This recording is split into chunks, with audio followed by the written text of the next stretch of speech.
এটা হচ্ছে একটা step down center tap transformer. Transformer মূলত ইলেকট্রোম্যাগনেটিক ইন্ডাকশন পদ্ধতিতে কাজ করে থাকে। একটি ট্রান্সফরমারের ইনপুটে এসি 220 ভোল্ট অ্যাপ্লাই করা হয় বা সাপ্লাই দেওয়া হয় এবং আউটপুট থেকেও এসি ভোল্টেজ পাওয়া যাবে।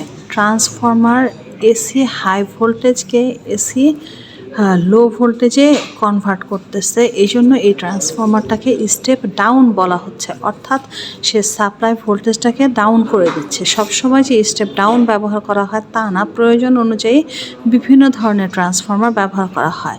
আর এখানে আমরা যে ট্রান্সফরমারটা দেখতে পাচ্ছি সেটা হচ্ছে কি step down center tap transformer. এটাকে সেন্টার টেপ বলা হচ্ছে কারণ ঠিক এর মাঝখান থেকে একটা ওয়্যার নেওয়া হয়েছে, অর্থাৎ সেন্ট্রালি ট্যাপিং করা হয়েছে, এই জন্য এটাকে সেন্টার টেপ বলা হয়েছে।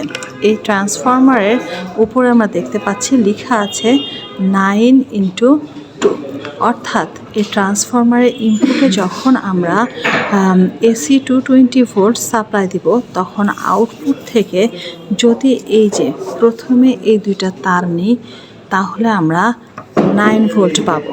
আবার যদি এই তার দুটা নেওয়া হয় তাহলেও 9 ভোল্ট পাওয়া যাবে, কিন্তু মাঝের তারটা বাদ দিয়ে যদি দুই পাশে দুইটা তারের থেকে ভোল্টেজ নেওয়া হয় তাহলে 9x2 অর্থাৎ 18 ভোল্ট পাওয়া যাবে। এই যে 18 ভোল্ট। আর এটা ট্রান্সফরমারের ইনপুটেও এসি সাপ্লাই দেওয়া হবে, আউটপুট থেকেও এসি ভোল্টেজ পাওয়া যাবে।